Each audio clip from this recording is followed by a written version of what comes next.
A 4-year-old beggar girl finds a millionaire being beaten unconscious by a police officer, but she appears behind him and does something that shocks everyone. Comment on what you think will happen and subscribe to my channel to support my work. The December sun beat down on the brick streets of Harmony Creek, a small town nestled in the Appalachian Mountains of West Virginia, when Lily opened her eyes under the awning of O'Malley's Bakery. Her 4 years seemed much older when observed up close. The tangled brown hair, the worn-out clothes that no longer fit her thin body, and especially those big, dark eyes that carried a sadness too old for a child. The girl stretched on the cardboard that had served as her bed for 2 weeks, since the last place she slept had been discovered by the owner of the establishment. Her stomach rumbled loudly, reminding her that she hadn't eaten anything substantial since the previous day, when Mrs. Gable from the fruit stand gave her a slightly stale donut. Lily got up slowly, folded the cardboard carefully. It was the only possession she had, and hid it behind a dumpster.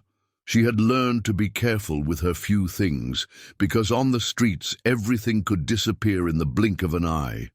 She walked barefoot on the hot bricks, her already calloused little feet accustomed to the hardness of the ground. The routine was always the same. Walk the central streets of the town in search of some kind shopkeeper who could give her food, water, or at least not chase her away with shouts and threats. Harmony Creek was a small town of just over 15,000 inhabitants, where everyone knew everyone, and everyone knew the story of the little orphan who lived on the streets. Her parents, Mary and John, had been humble workers who lived in a simple trailer on the outskirts of town. John worked in a small coal mine in the region, while Mary did sewing at home. They were simple people, but they deeply loved their only daughter. The tragedy happened on a rainy night in October, when a landslide completely buried the area where they lived, taking with it 6 entire families. Lily only survived because that night she was sleeping at the house of Mrs. Higgins, an elderly neighbor who had offered to take care of her while Mary worked a late-night rush job. When the disaster happened, Mrs. Higgins tried to take care of the girl, but her own advanced age and a heart condition prevented her from continuing. With no known relatives and the social services of the small town overloaded, Lily ended up on the streets. Now, 2 months after the tragedy, the girl had developed a survival routine. She knew that at 8 in the morning the baker threw away the leftover bread from the previous day. She knew that Mrs. Gable from the fruit stand always saved some bruised fruit for her. She knew that Mr. Henderson from the diner sometimes gave her a glass of milk when he was in a good mood. But that December morning, something different was happening in the town square. There was a strange movement, people whispering and pointing in a specific direction. Lily, with the natural curiosity of a child, decided to approach to see what was happening.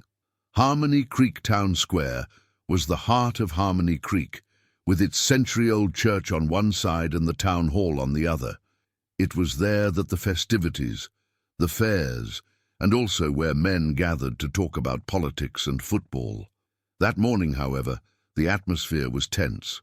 Lily hid behind a large tree and watched. There were 2 men talking in an agitated manner near the gazebo. One of them she recognized. It was Police Officer Armando Army Rivers, a tall and strong man who always wore a uniform, even when he wasn't working. He was in his early 30s, with a serious face and a small scar on his forehead that Lily always found interesting when she saw him patrolling the town. The other man was completely different. He wore an expensive suit, shiny shoes, and had well-groomed grey hair. He appeared to be about 50 years old and was definitely not from Harmony Creek. Lily knew all the faces of the small town. The man gesticulated nervously while talking to Army, and even from a distance it was possible to see that he was sweating a lot, despite the shade of the trees.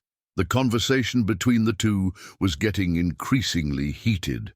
Lily couldn't hear the words, but the tone of voice of both was rising progressively. The man in the suit tried to gesticulate in a conciliatory way, but Army seemed increasingly irritated. Suddenly, the police officer pushed the man forcefully. The businessman staggered back, almost falling, but managed to balance himself. He tried to say something, but Army interrupted him with another push, more violent than the first. Lily covered her mouth with her small hands when she saw what happened next.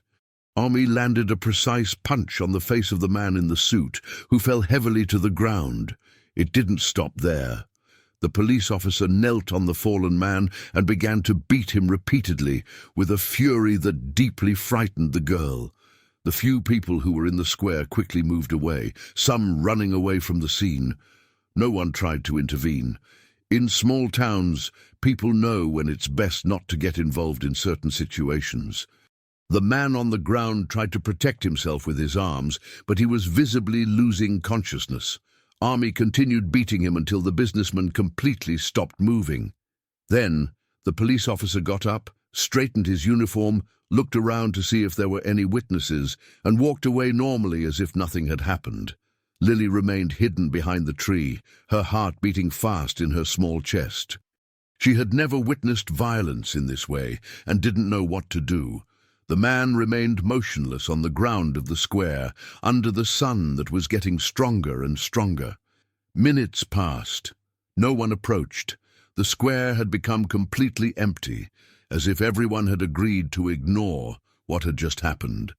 Lily looked again at the fallen man and felt something strange in her chest, a mixture of fear and compassion that she couldn't explain. Slowly, the girl came out from behind the tree and approached the unconscious man. Lily approached the fallen man slowly, her bare feet making almost no noise on the stone floor of the square. The businessman was lying face down, his expensive suit now stained with dirt and blood. She could see a trickle of blood running from the corner of his mouth, staining the ground. The girl knelt beside him, not knowing exactly what to do. Her small, dirty hands gently touched the man's shoulder in the same way that her mother Mary used to do when she had nightmares. "Mister, wake up," Lily whispered, using the word she had learned to use with all the adult men in town. "Mister, are you hurt?" The man didn't answer. Lily noticed that he was still breathing, his chest rising and falling slowly. She remembered how her mother took care of her when she was sick, always talking softly and caressing her. Instinctively, the girl began to stroke the man's grey hair, trying to comfort him. "Don't be sad," she murmured, repeating the words that Mary always said. "Everything will be okay. The pain will pass." Theodore, Ted. Vance began to regain consciousness slowly. The first thing he felt was a throbbing pain in his head and the metallic taste of blood in his mouth. The second was a strange and delicate sensation. Someone was stroking his hair and talking to him in a sweet, childlike voice. He opened his eyes slowly and saw first the stone floor of the square. He turned his head with difficulty and came across a small child kneeling beside him. She was a 4-year-old girl, maybe 5, with disheveled brown hair and clothes that had seen better days. But what impressed him most were her eyes, big, dark, and full of a genuine compassion that he hadn't seen in anyone for a long time. "You woke up," said Lily with a shy smile. "I stayed here taking care of you." Ted tried to sit up, but the dizziness made him stagger. Lily immediately extended her small hands to help him balance, even though she was too small to offer any real support. The gesture touched something deep inside the businessman. "Who are you, little one?" he asked, his voice hoarse and hurt. "I'm Lily, like a flower," she replied simply. "My mom said I was pretty like a flower, but she's gone." Ted managed to sit up completely, leaning his back against a nearby tree. He looked at the girl better and noticed the obvious signs, the dirty and patched clothes, the bare and calloused feet, the thinness that indicated malnutrition. She was clearly a street child. "Where are your parents?" he asked, already imagining the answer. "They went away when the land fell on our house," Lily explained, with the painful naturalness of a child who has already accepted her reality. "Now I live on the street. but it's not too bad. People sometimes give me food." Ted's heart squeezed. He had spent his entire life focused on business, on profits, on power. He had no children, had never married, always claiming that he didn't have time for family. But something in the innocence of that child, in the way she had taken care of him when he was vulnerable, stirred feelings that he thought he didn't possess. "Why did you help me?" he asked, genuinely curious. Lily thought for a moment, furrowing her small brow. "My mom always said that when someone is hurt, we have to help, and you were very hurt." Ted wiped the blood from the corner of his mouth with the sleeve of his suit. Army's aggression had been brutal, but he knew he deserved it. Years of illegal schemes, of bribes, of decisions that harmed innocent people had finally taken their toll. But looking at that child who had helped him without expecting anything in return, he felt ashamed of who he had become. "Are you hungry?" he asked, noticing how Lily looked with interest at a pastry that had fallen from his coat pocket during the fight. The girl's eyes lit up. "Yes, I am. I haven't eaten anything today yet." Ted got up with difficulty, still dizzy from the beating. He checked his pockets and found his wallet, miraculously still intact. He held out his hand to Lily. "Come with me. I'm going to give you a real meal." Lily hesitated. Mrs. Higgins had always warned her about strangers, even in the few weeks they had spent together. But there was something about the way that man looked that reassured her. Maybe it was the fact that he was hurt, or the kindness in his voice. She took his outstretched hand. Ted led her to Zilda's diner, a simple but clean establishment located on one of the streets that led out of the square.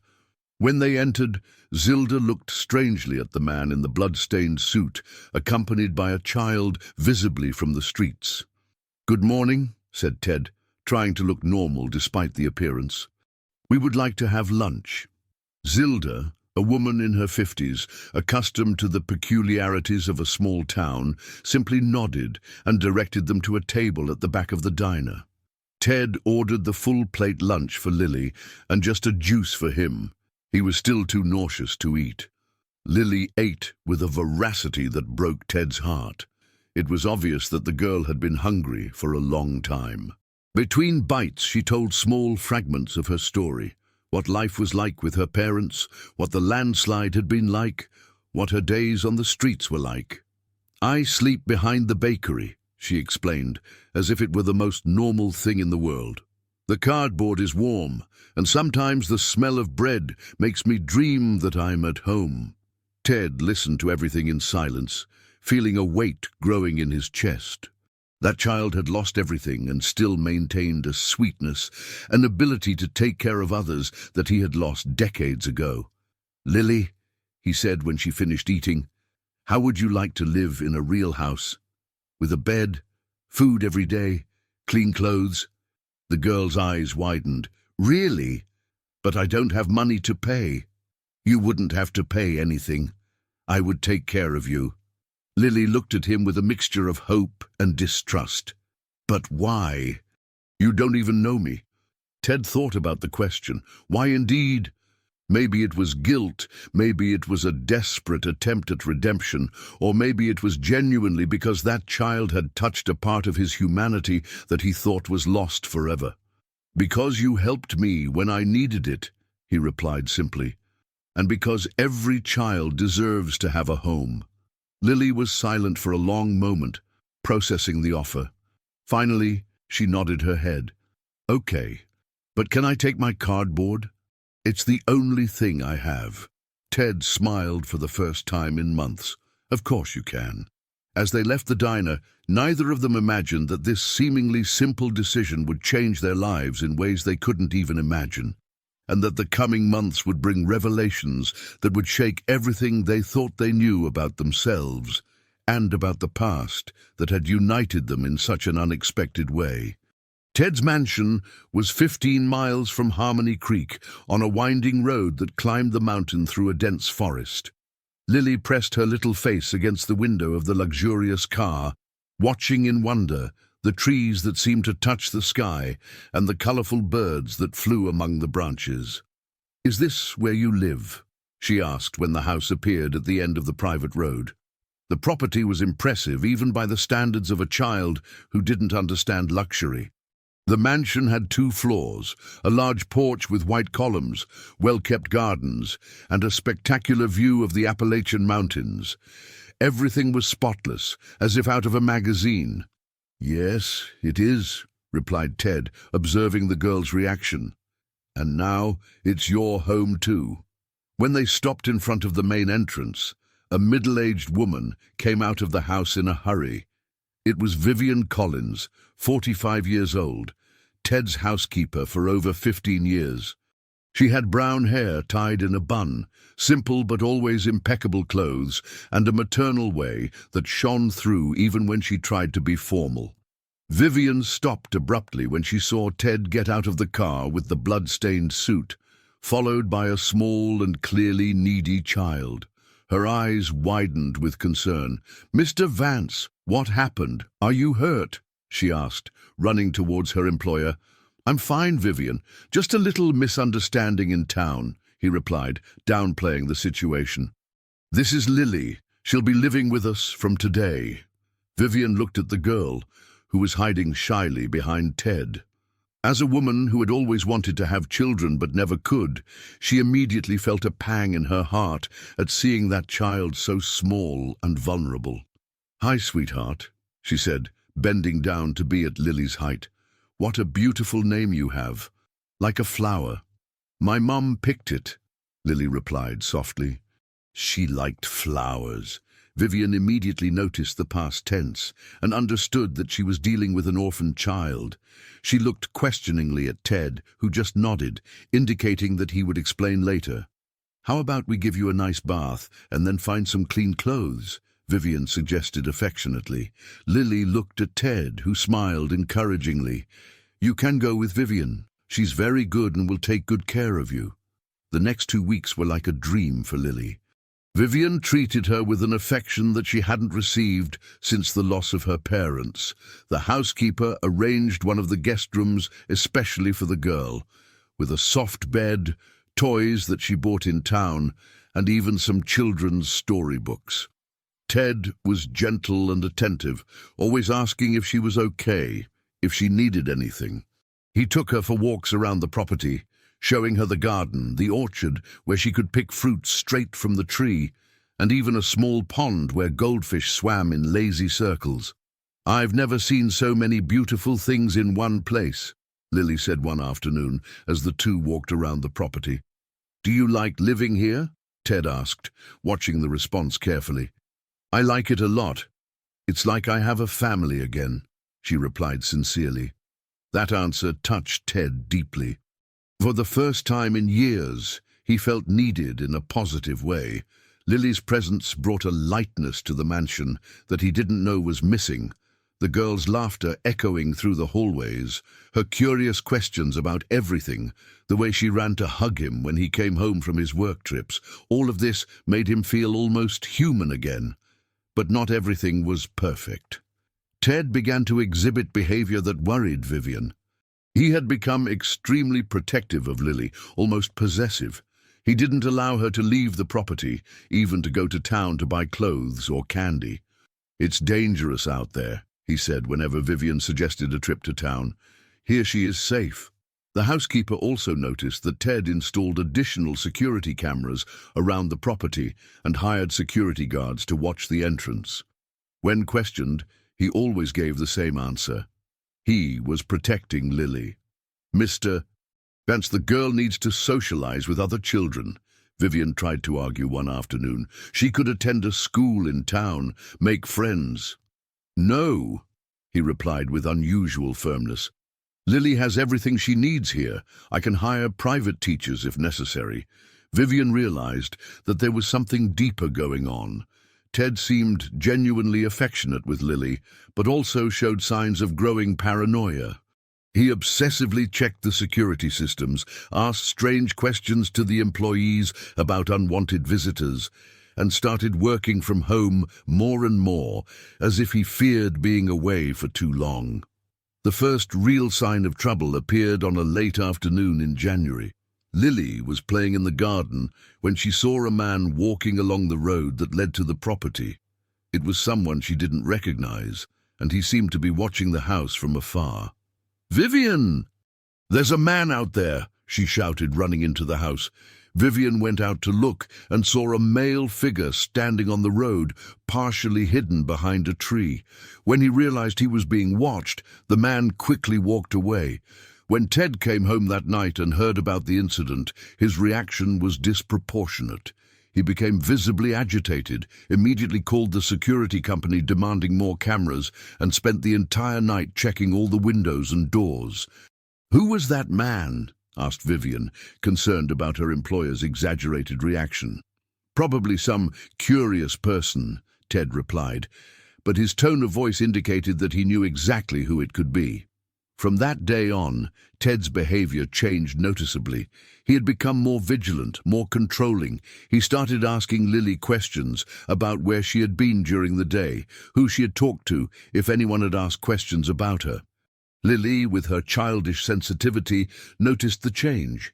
Ted was still affectionate with her, but there were times when his gaze became distant and worried. Sometimes she found him awake during the early hours of the morning, watching the security cameras, or simply looking out the window towards the road. "Is Ted scared of something?" she asked Vivian one morning. The housekeeper didn't know how to answer. She herself was worried about the changes in her employer's behavior, but didn't want to alarm the girl. "Sometimes adults worry about things that children don't need to understand," she said diplomatically. But Lily was more perceptive than she seemed. There was something in the atmosphere of the house that was changing, a tension that she could feel even without fully understanding. And she began to have the disturbing feeling that the safety and happiness she had found might not be as solid as she imagined. In fact, the man on the road was not just any curious person. It was Army Rivers, who had discovered where Ted lived and was watching the property, planning his next move.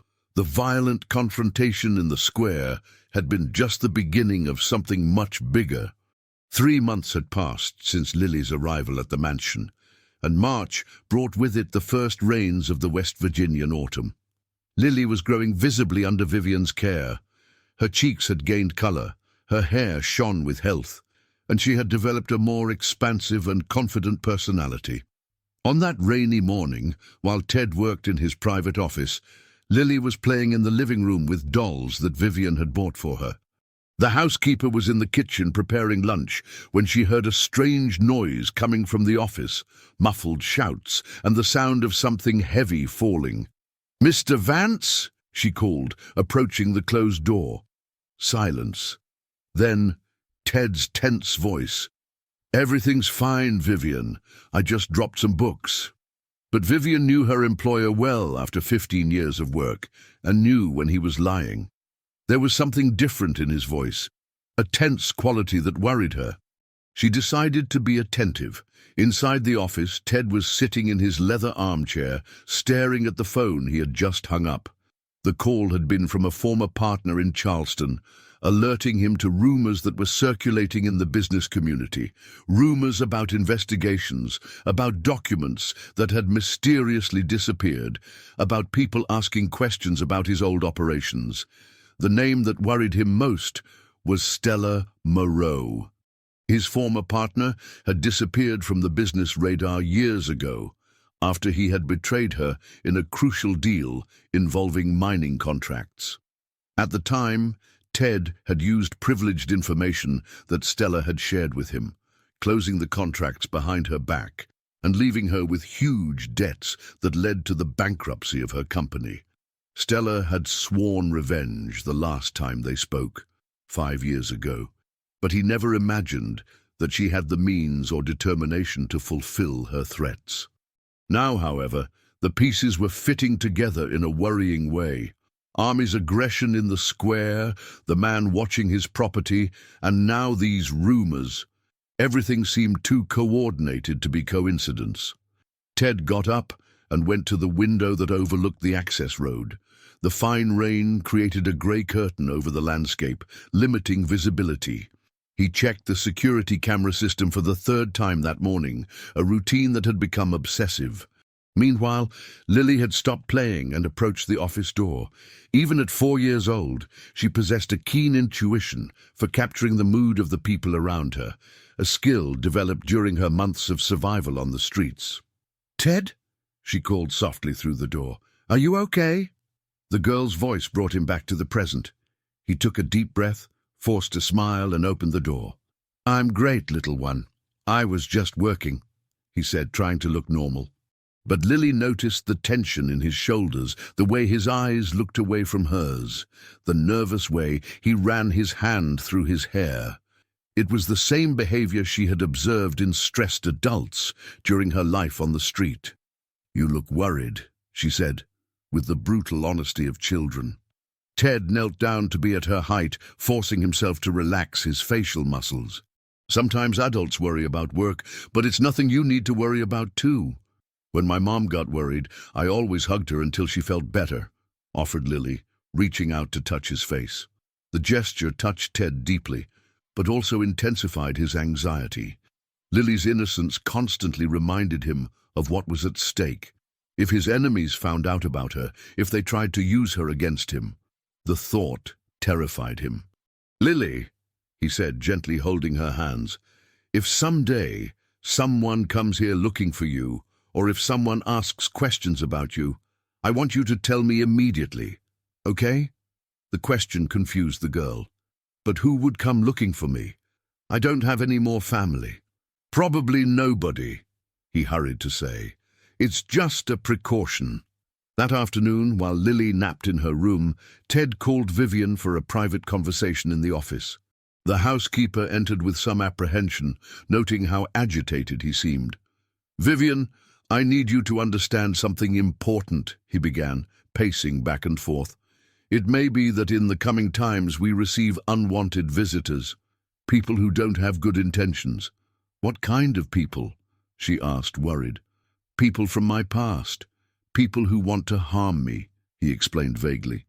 "If anyone comes here looking for information about me or about Lily, you must not say anything." "Absolutely nothing." Vivian frowned. "Mr. Vance, are you in some kind of trouble? Because if that's the case, maybe we should think about what's best for the girl." "Lily is perfectly safe here," he interrupted abruptly. "This is her home now, and I will protect her from anything. I just need you to be discreet and let me know immediately if anything unusual happens." Vivian left that conversation more worried than before. There was something in Ted's behavior that deeply disturbed her. She knew him as a tough businessman, sometimes even ruthless, but always rational. Now he seemed to be operating more out of paranoia than out of logic. That night, after dinner, Lily was playing in the living room when she asked a question that chilled Ted's blood. "Why don't you have a family?" she asked while arranging her dolls. "What do you mean?" he replied, trying to keep his voice casual. "You're so good to me, and your house is so big. Why do you live alone? Did you never get married?" Ted was silent for a moment. "I've always been too busy with work. I never had time to build a family. But now you have me," said Lily with a sweet smile. "We're a family, aren't we?" "Yes, we are," he replied, feeling his heart squeeze. "Then you'll always protect me? Like a real dad would?" "Always," promised Ted, and at that moment he really believed that he could fulfill that promise. Late that night, when Lily was already asleep and Vivian had retired to her quarters, Ted received another call that would change everything. It was Stella Moreau. "Hello, Ted," said the familiar voice, but now loaded with a coldness that he had never heard before. "Are you enjoying the company of your new little daughter?" Ted's blood ran cold. "Stella? How did you get this number?" "I know many things, Ted, including where you live, who you live with, and exactly what you did to deserve everything that's happening." "If you touch the girl," he began, but she interrupted him. "I'm not like you, Ted. I don't harm innocent children, but you're going to pay for everything you did to me. And when I'm done, you'll wish you had stayed in that square." The call ended, leaving Ted alone in the dark office, trembling with anger and fear. Stella knew about Lily. Somehow she had found out about the only pure and good thing that had entered his life, and now that precious thing was in danger because of his sins of the past. The morning after Stella's threatening call, Ted woke up after a sleepless night. He had spent the hours watching the security cameras and obsessively checking all the locks and alarms in the house. When he went down for breakfast, Vivian immediately noticed the deep dark circles under his eyes and the tense way he moved. "Mr. Vance didn't sleep well?" she asked, serving him coffee. "I slept perfectly," he lied, avoiding her gaze. Lily came running into the kitchen wearing a new dress that Vivian had bought for her the week before. Her hair was tied in pigtails and she was carrying a drawing she had made the night before. "Ted! Look what I made for you," she said excitedly, holding out the paper. The drawing showed a large house, clearly the mansion, with 3 figures in front: a tall man, a woman with her hair tied up, and a small girl. Everyone was smiling and holding hands. At the top of the paper, written with crooked children's letters, was the word family. Ted took the drawing with hands that were trembling slightly. The innocence of that representation, the way Lily saw them as a happy family unit, contrasted painfully with the dangers he knew were approaching. "It's very beautiful," he said, forcing a smile. "I'll keep it forever." "It's for you to put in your office," Lily explained. "So when you're working, you'll remember that you have a family who loves you." The girl's words were like daggers in Ted's heart. He knelt down and hugged her tightly, closing his eyes to hold back the tears that threatened to appear. "I love you too," he murmured against her hair. Vivian watched the scene with growing concern. There was something desperate in the way Ted hugged Lily, as if he were saying goodbye, and she began to suspect that there was much more going on than he was saying. After breakfast, Ted announced that he needed to leave to take care of matters in town, but that he would be back before dinner. Before leaving, he called Vivian for a private conversation. "While I'm gone, don't let Lily leave the house for any reason," he instructed seriously, "not even to play in the garden. And if anyone comes here, don't open the door. To anyone." "Mr. Vance, what's going on?" Vivian insisted. "This paranoia isn't normal. The girl is starting to realize that something is wrong." "I'm protecting you both," he replied evasively. "Trust me." But Vivian was less and less inclined to trust. After Ted left, she decided to do her own investigations. Taking advantage of the fact that Lily was entertained with her toys, she entered his office, something she had never done without permission. What she found alarmed her. On the table, there were papers scattered with notes about security systems, private investigations, and a folder with newspaper clippings about scandals involving mining companies. There was also a revolver in a half-open drawer, something she never knew Ted possessed. As she examined the documents, Vivian began to understand the seriousness of the situation. Ted wasn't just a successful businessman. There were dark aspects to his past that were now coming to light.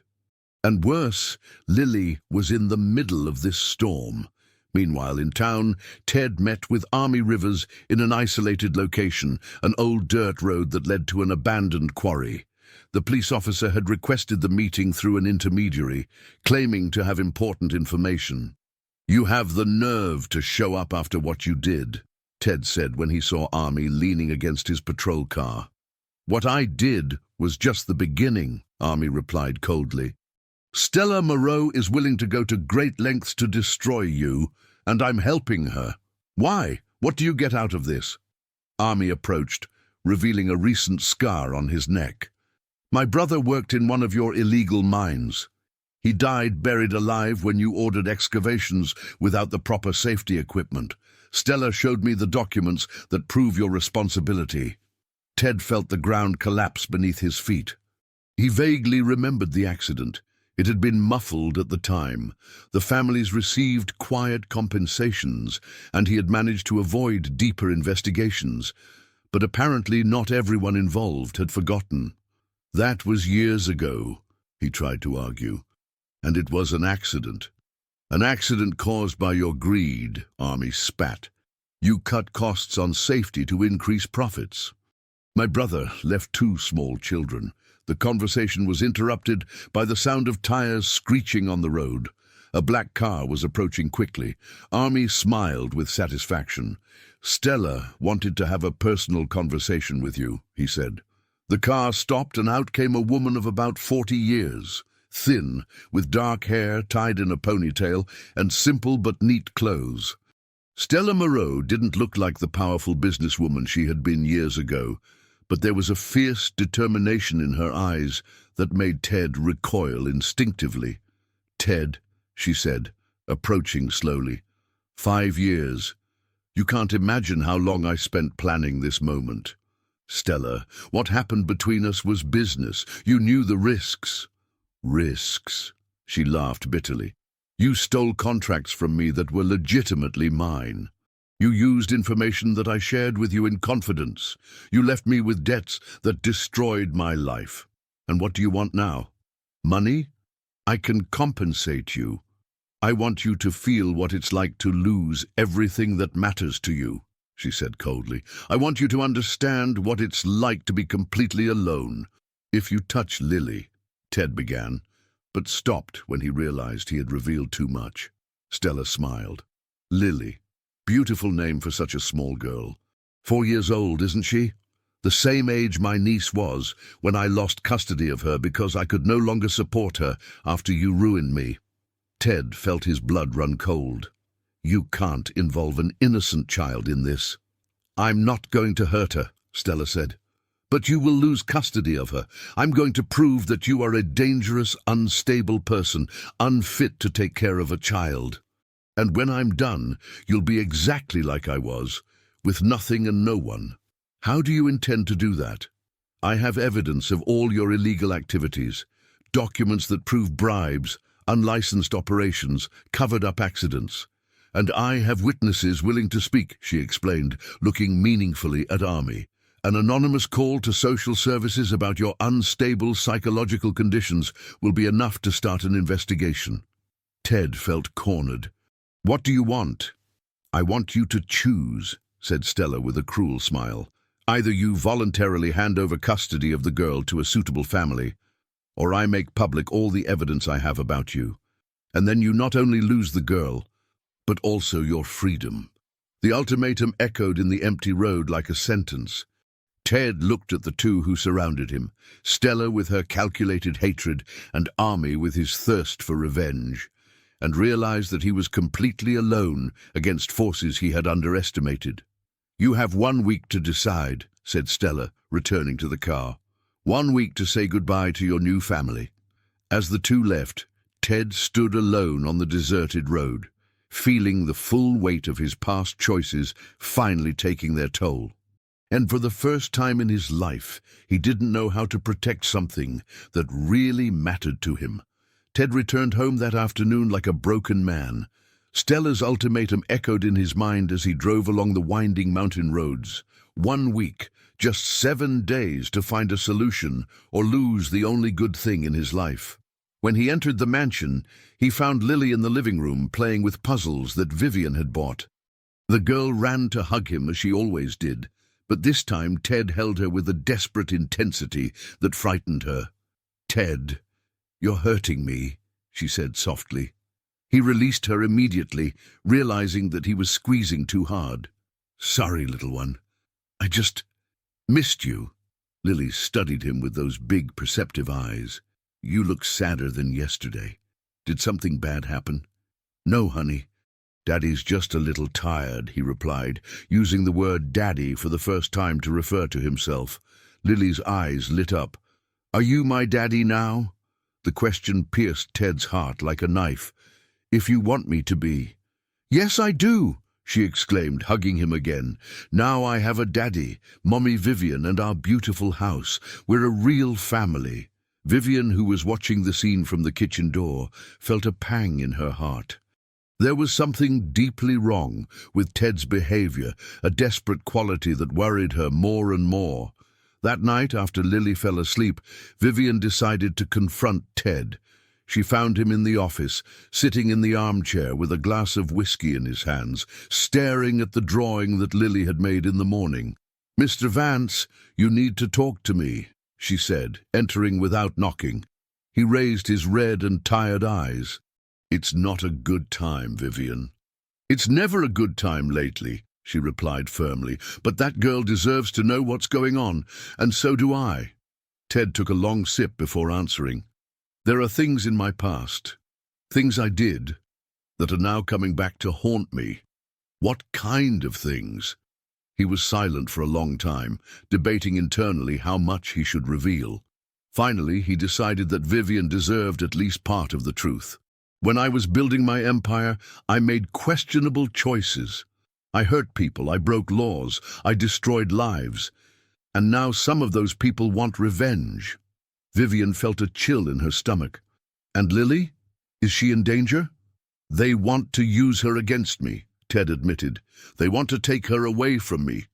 Maybe it's the best thing for her," Vivian said hesitantly. Ted's head turned sharply in her direction. "How can you say that? Mr. Vance, look at yourself. You're paranoid, armed, turning this house into a fortress. This isn't an environment for a child to grow up in." "I love that girl," he exploded, getting up abruptly. "She's the only pure thing that's happened in my life. And that's exactly why you need to protect her," Vivian replied courageously, "even if it means letting her go." Ted stared at her with wild eyes. "Never. She's my daughter now. I'll protect her from anything." Vivian realized that she was losing the rational man she had known for 15 years. The Ted who stood before her was driven by desperation and by an obsession that was becoming dangerous.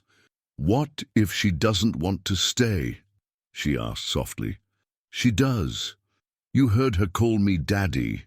She's 4 years old, Mr. Vance. She doesn't understand the implications of any of this." The conversation was interrupted by a soft noise coming from the hallway. Both turned and saw Lily standing at the office door, wearing the pajamas that Vivian had embroidered for her, holding a teddy bear. "I heard you shouting," she said in a tiny voice. "Are you fighting because of me?" Ted immediately softened his expression and knelt down to be at her height. "No, honey, we were just talking about adult things."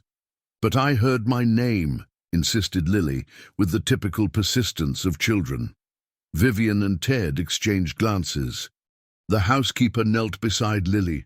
"Sometimes adults worry about the children they love," she explained gently. "We want to make sure you're happy and safe." "But I am happy," said Lily, looking from one to the other. "You're my family. Why wouldn't I be happy?" The innocence of the question made Ted close his eyes in pain. How to explain to a 4-year-old that the adult world was full of evil and revenge? How to make her understand that her happiness was threatened by sins he had committed long before he met her? "You'll always be happy here with us," he promised, picking her up in his arms. "I promise." Vivian watched the scene with a broken heart. She could see the genuine love between Ted and Lily, but she could also see how this situation was becoming unsustainable and potentially dangerous for the girl. After they put Lily back in bed, Vivian made a decision that would change everything. She waited for Ted to retire to his quarters and then did something she had never done in 15 years of work. She completely rummaged through his office. What she found horrified her. In addition to the documents on security and the evidence of Ted's shady dealings, she discovered a diary where he obsessively recorded every move Lily made, every word she said, every facial expression. There were pages and pages of detailed notes about the girl, as if he were studying her scientifically. Even more disturbing, there were detailed plans to flee with Lily if the situation became unsustainable. Maps of escape routes, addresses of isolated houses in other regions, fake documents in preparation. Ted was planning to kidnap his own adoptive daughter, if necessary. Vivian sat down in his armchair, trembling. The man she knew and respected had turned into something dangerous. And Lily, the innocent child who had stolen the hearts of everyone in the house, was at the center of an obsession that could destroy her. The next morning, as Ted left for another of his mysterious meetings in town, Vivian made the most difficult decision of her life. She picked up the phone and called social services in Harmony Creek. "I would like to report a worrying situation involving a child," she said in a trembling voice. On the other end of the line, the social worker carefully noted all the details that Vivian provided. A 4-year-old girl living with a man without legal ties in an environment of increasing psychological instability, with evidence of obsessive behavior on the part of the caregiver. "We will send someone for an evaluation later today," promised the assistant. Vivian hung up the phone and sat down in the kitchen, crying. She knew she had just broken the family that Lily loved so much, but she also knew that it was the only way to protect the girl from what Ted was becoming. What she didn't know was that Ted had installed wiretaps in the house as part of his security measures, and that he had heard every word of the conversation. And when he found out about Vivian's betrayal, the consequences would be more devastating than anyone could imagine. Ted was in the car, halfway to town, when he heard the recording of Vivian's call through the wiretapping system he had installed. He stopped abruptly on the side of the road, his heart pounding as he processed what he had just heard. Vivian's betrayal hit him like a punch to the stomach. The woman he had trusted for 15 years, who had become like a mother to Lily, had just destroyed everything. In a few hours, social workers would be in his house, investigating, asking questions, and inevitably taking Lily away. He made a U-turn immediately, driving at a dangerous speed along the winding roads. His mind was racing, calculating options, time, possibilities. The escape plans he had prepared as a last resort were now becoming his only alternative.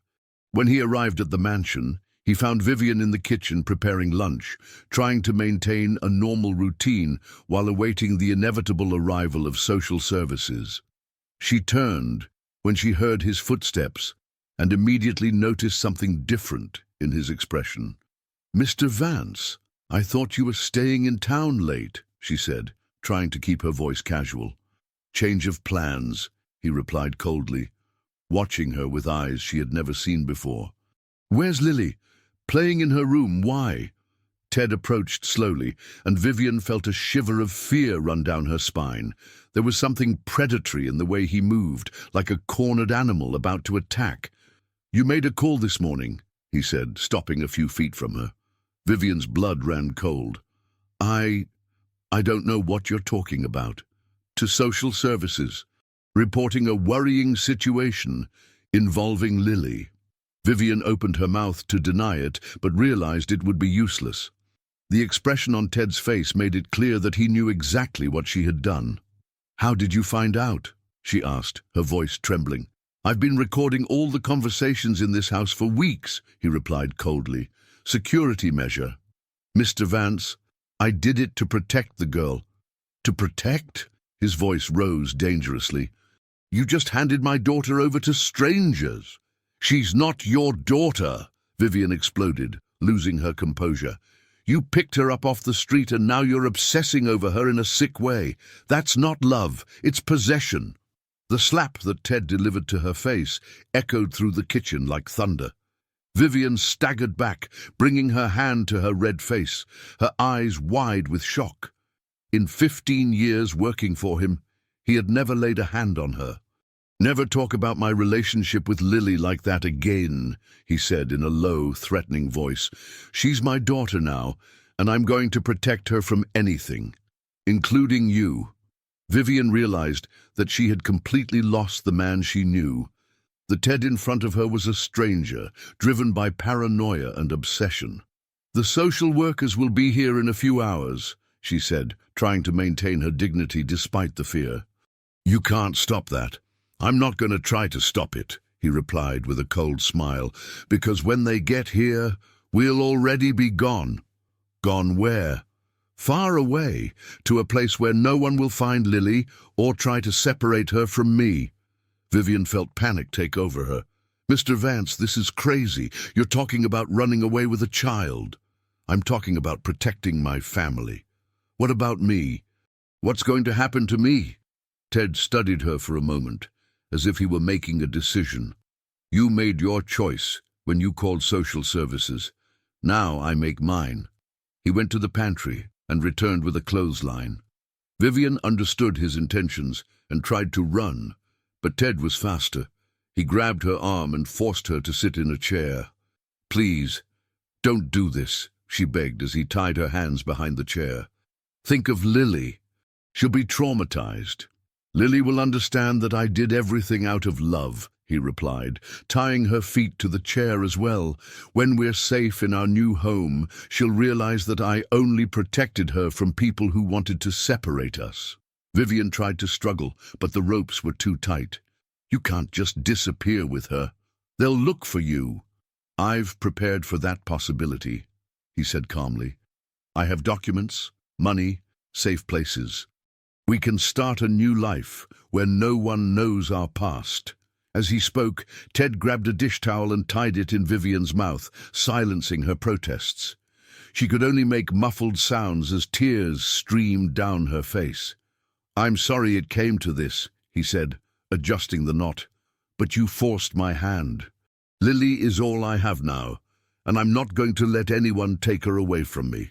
Ted went upstairs and found Lily in her room, sitting on the floor surrounded by toys, humming softly a song that Vivian had taught her. The domestic and innocent scene contrasted drastically with what he had just done in the kitchen. Lily, honey, he said, forcing a smile. How about we take a trip? The girl's eyes lit up. A trip? Where to? To a beautiful place, full of mountains and flowers. A place just for us, where we can be happy without anyone to bother us. Is Vivian coming with us? Ted felt a pang of guilt, but suppressed it quickly. Vivian has to stay here to take care of the house, but we two are going to have an incredible adventure. For how long? For quite a while. In fact, we can even live there if we like it. Lily furrowed her little brow. But I like living here, and I'm going to miss Vivian.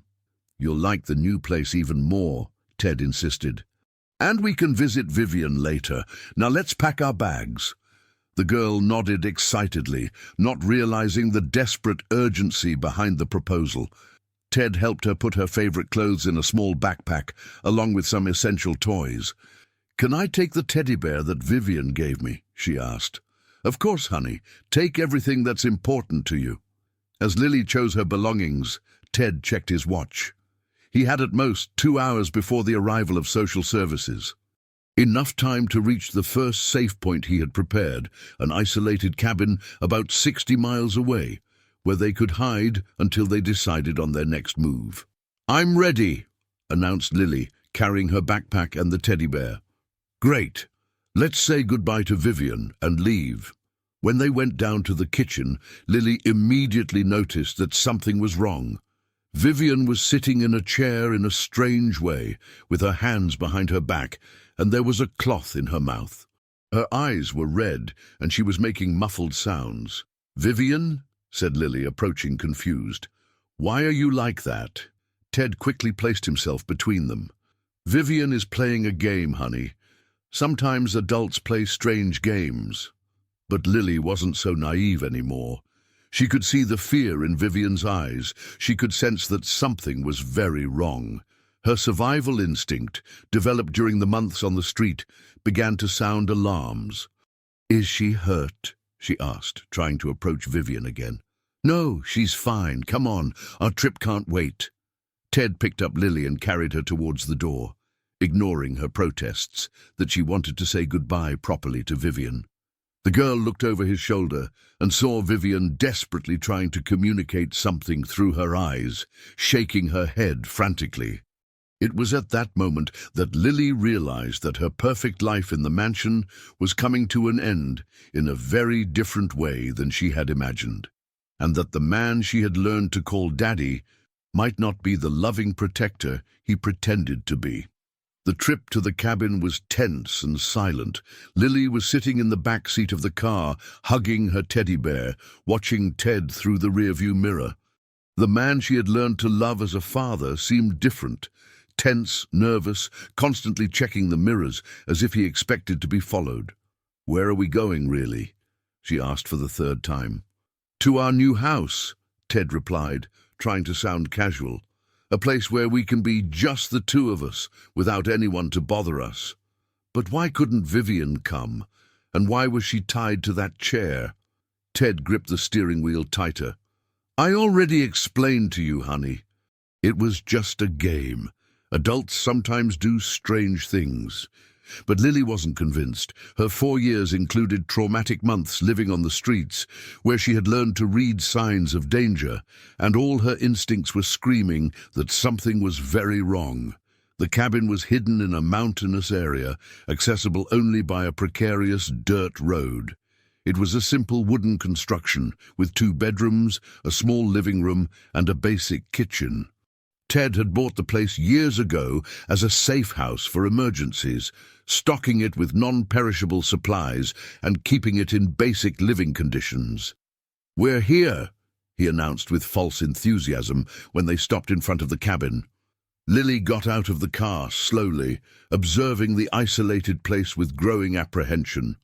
There were no other houses in sight. There were no sounds of civilization. Just the oppressive silence of the closed forest around. "It's very quiet here," she commented.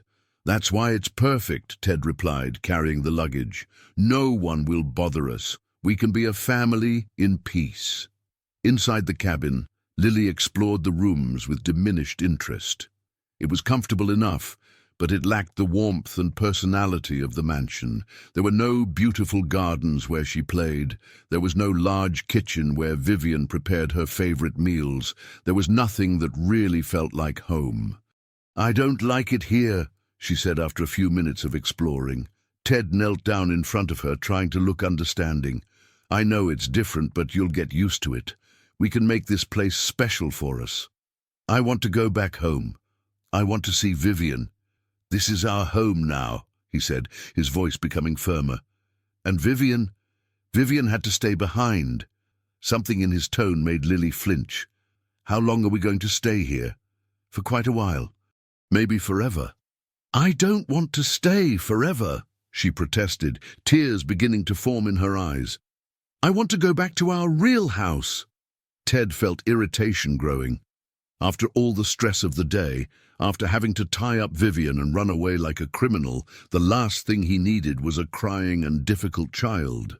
"Stop crying," he said more harshly than he intended. "This is our new life. The sooner you accept that, the better for everyone." Lily was startled by the sudden change in his tone. It was the first time he had spoken to her in a rough way, and the transformation was frightening.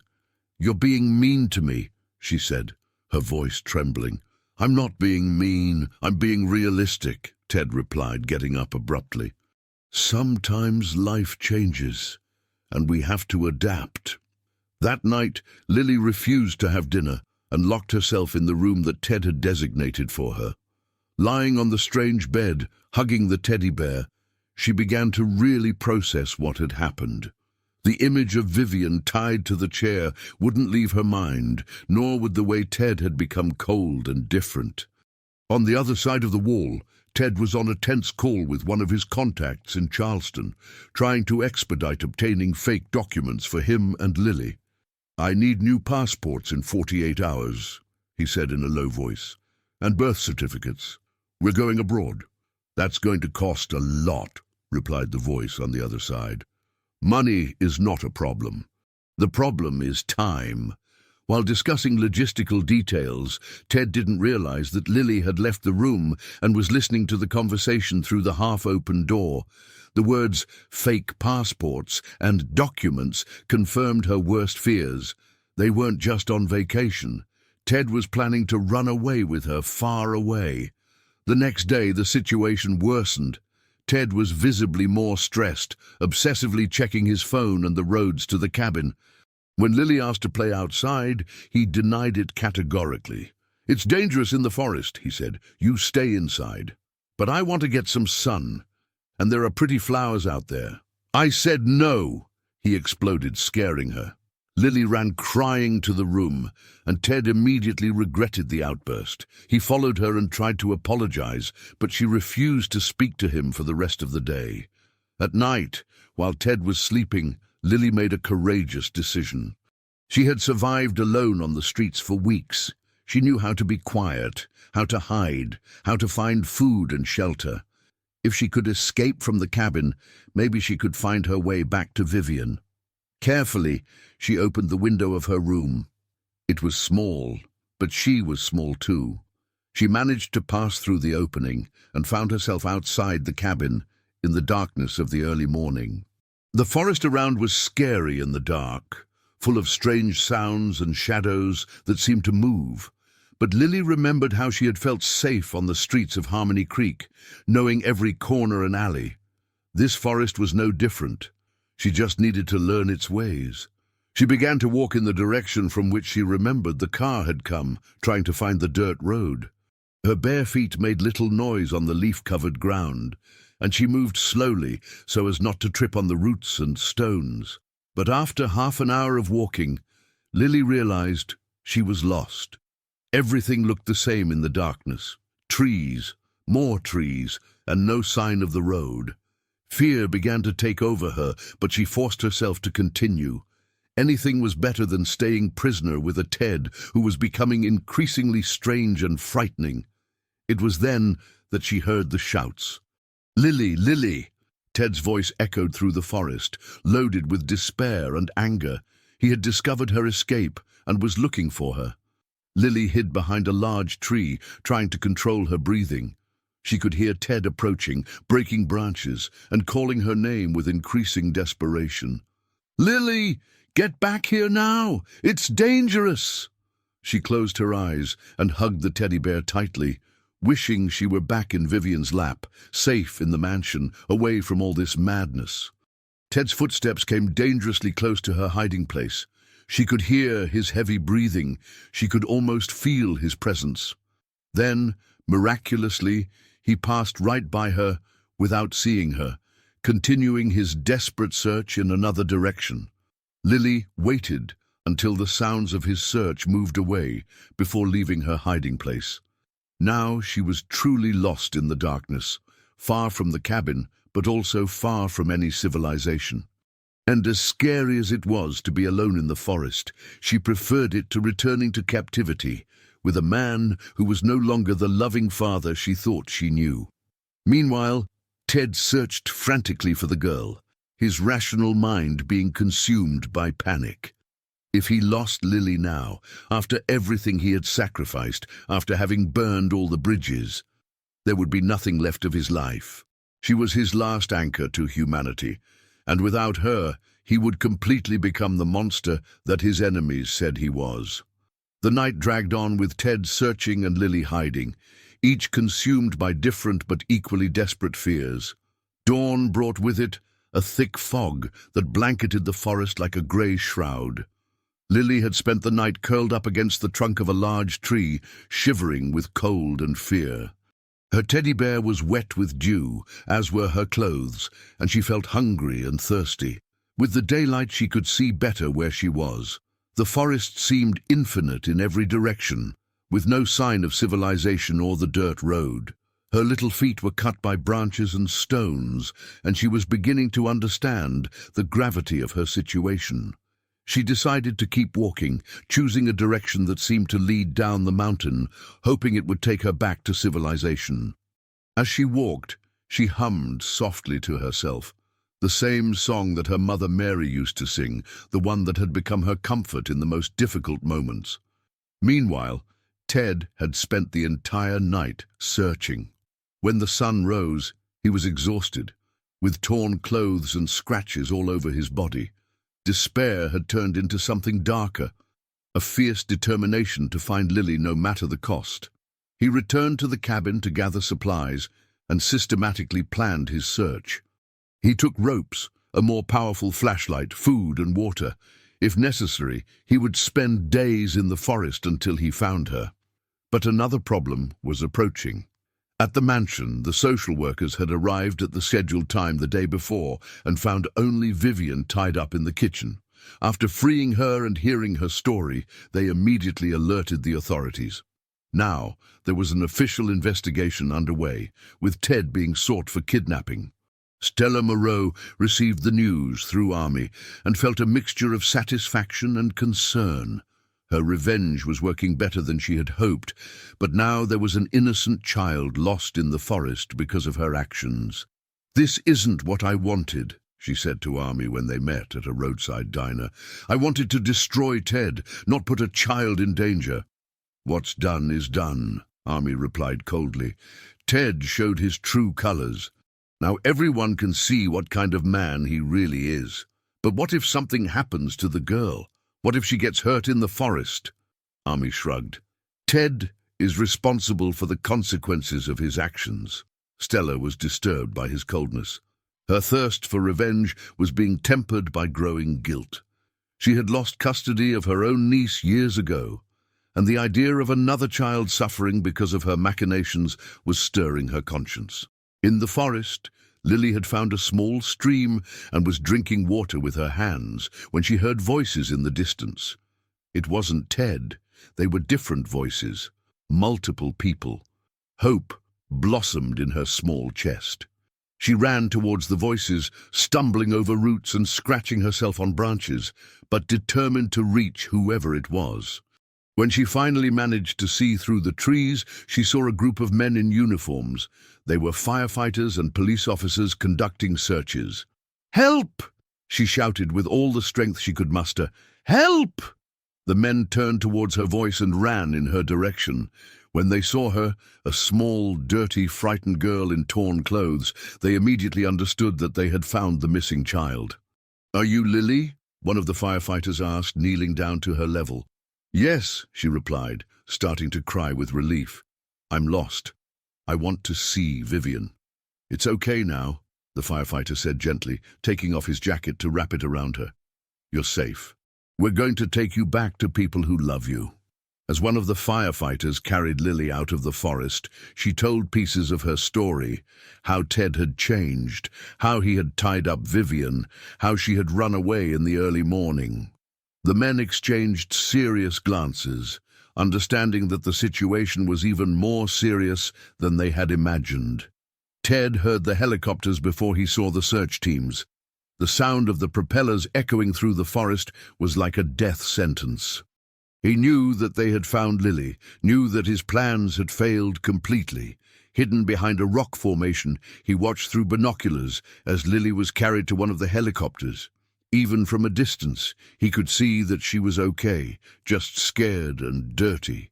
Part of him felt relieved, but another part, the part that had become obsessive and desperate, began to plan how to get her back. He couldn't just give up. Lily was his daughter now, and he had promised to protect her. If that meant fleeing to another country, creating completely new identities, living as fugitives, then that's what they would do. At the Harmony Creek Hospital, Lily was being examined by doctors while Vivian held her hand. The housekeeper had insisted on being present when the girl was found, and the authorities had allowed it, recognizing that she was the closest maternal figure Lily had. "How are you feeling, dear?" Vivian asked, tears in her eyes, as she saw the dirty and frightened girl. "I'm better now that you're here," Lily replied, squeezing her hand. "Ted changed. He wasn't nice anymore." "I know, my dear, I know." Dr. Santos, the doctor who was examining Lily, confirmed that she had not suffered serious injuries, only superficial scratches and mild dehydration. Physically, she would recover quickly. Emotionally, it would be a longer journey. "The girl is fine considering the circumstances," he reported to the social workers, "but she has experienced significant trauma. She will need psychological support and a stable environment to recover." Meanwhile, Stella had arrived at the hospital. It wasn't clear why she felt compelled to see Lily personally, but something about the whole situation was consuming her with guilt. When she saw the girl, so small, so vulnerable, being cared for by Vivian, she felt the full weight of her actions. Can I talk to her? Stella asked the social worker in charge. Are you a relative? No, but I'm involved in the case. It was because of me that all this happened. The social worker looked at her with curiosity, and then at Lily, who was colouring in a book that Vivian had brought for her. Lily, she called gently, this lady would like to talk to you. Is that okay? Lily looked up and saw Stella for the first time. She was a tired-looking woman with simple but clean clothes and eyes that carried a deep sadness. Hi, Lily said shyly. Hi, Lily, Stella replied, approaching slowly. My name is Stella. I wanted to apologize to you. Apologize for what? Stella looked at Vivian, who nodded encouragingly, and then back at Lily. Because of me, you went through some very scary things. I was angry with Ted for things that happened a long time ago, and my actions ended up hurting you too. Lily tilted her head, processing this with the seriousness that children sometimes show. You were trying to hurt him. I was trying to make him pay for bad things he did, but I didn't think it could hurt you too. Did he hurt you too? The simple and direct question struck Stella like an arrow. Yes, he hurt me. But that doesn't justify what happened to you. Lily was quiet for a moment, then said, My mom always said that when someone hurts us, we can be angry, but we can't hurt other people because of it. The innocent wisdom of a 4-year-old made Stella start to cry. For the first time in years, she saw clearly how her pursuit of revenge had become destructive not only for Ted, but for innocent people around him. Your mum was a very wise woman, she said through tears, and I'm going to try to remember that from now on. But while this reconciliation was happening at the hospital, Ted was far from accepting defeat. Hidden in the forest, he watched the movements of the search teams and planned his next move. If he couldn't have Lily by legal means, then he would find a way to get her back outside the law. Obsession had completely consumed any rationality he had left, and he was willing to do anything, absolutely anything, to get his daughter back. 3 days had passed since Lily's rescue, and she was temporarily staying in a foster home in Harmony Creek while the authorities decided her fate. Vivian visited her every day, bringing books, toys, and especially the maternal affection that the girl needed so much. The foster home was run by Mrs. Gable, a 60-year-old woman who had dedicated her life to caring for children in vulnerable situations. The place was welcoming, with 3 other boys and 2 girls of varying ages, but Lily still felt displaced and confused about her future. When can I go home? She constantly asked Vivian. Soon, my dear, the housekeeper replied, not sure if that was true. The important people are deciding what is the best place for you. In fact, the legal situation was complicated. Ted had disappeared completely after the search in the forest, and there were arrest warrants against him for kidnapping and false imprisonment. Lily technically had no legal adoption documents, so her situation was indefinite. Stella had become a constant presence in Lily's life, visiting her regularly and bringing small gifts. The guilt she felt had turned into a genuine concern for the girl's well-being, and she began to consider possibilities she had never imagined before. Mrs. Gable, she said one afternoon, what is the process for someone to apply to adopt Lily? The administrator of the foster home looked at her with surprise. Are you interested in adoption? Yes, maybe. I feel like I have a responsibility to her, considering my role in this whole situation. Mrs. Gable explained the bureaucratic procedures, the psychological and social evaluations required, the time it would take. It was a long and rigorous process, but not impossible. Would the girl adapt well to a life with you? Asked Mrs. Gable. I don't know, Stella admitted honestly, but I'm willing to try, and I have Vivian to help me. She clearly loves Lily like a daughter. Meanwhile, in a city 200 miles away, Ted had settled into a cheap motel under a false name. He had shaved his beard, dyed his hair, and adopted a completely different appearance. But no matter how much he changed his physical appearance, he couldn't change the obsession that consumed his thoughts. He had hired a private investigator, Roger Silver, a former police officer who did questionable jobs for money. Ted had found him through underworld business contacts, and now he was paying a fortune for him to find out where Lily was staying and how he could get her back. "The girl is in a foster home in downtown Harmony Creek," Roger reported during a meeting in an empty parking lot. "It's on a busy street, but it has minimal security. An approach would be possible, but it would be risky." "Risky how?" Ted asked. "Many witnesses, proximity to the police station, and the girl may make a scene. Since she was rescued, she has shown fear when mentioning your name." The last piece of information hit Ted like a punch. The idea that Lily now feared him was almost unbearable, but he convinced himself that it was just temporary confusion. Once he could explain it to her, once they were away from all the negative influences, she would love him again as before. "There's another option," Roger continued. "The housekeeper, Vivian, visits the girl every day, always at the same time, always by the same route. It would be easier to intercept her with the girl during one of those visits." Ted considered the option.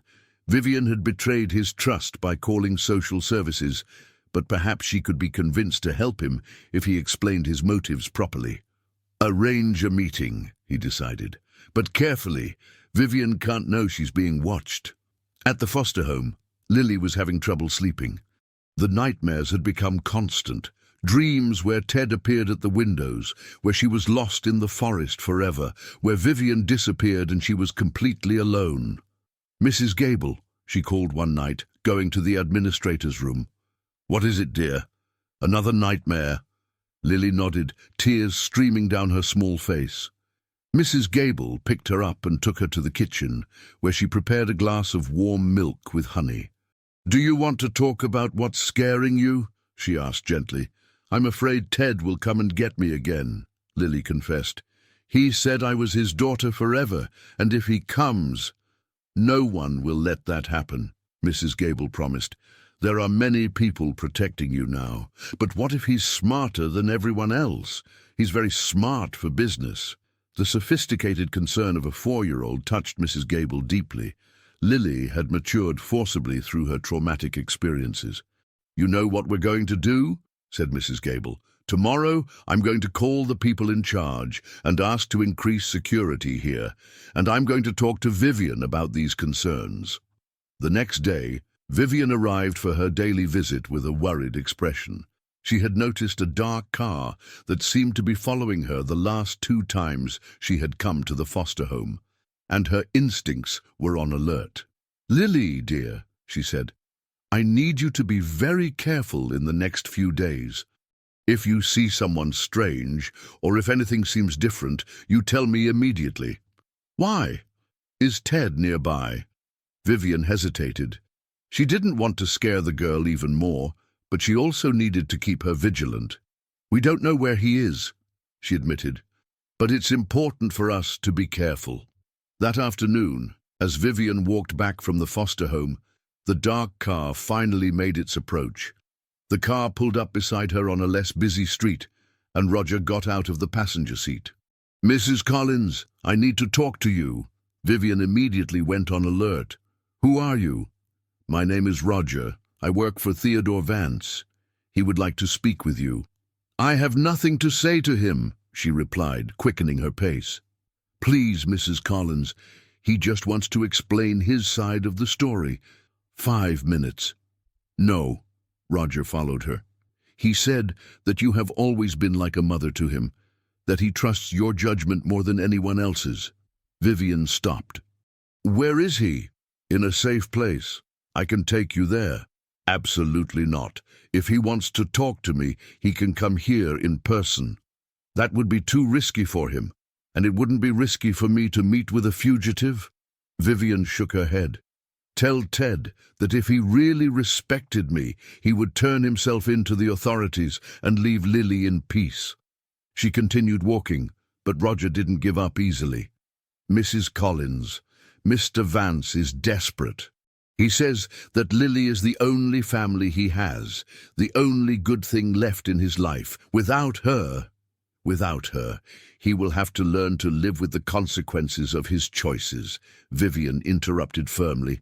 Lily is not his property. She is a child who deserves peace and security. But she was happy with him before all this started. Vivian turned to face him. She was happy because she didn't know the truth about the kind of man he really is. Now she knows. And she is terrified.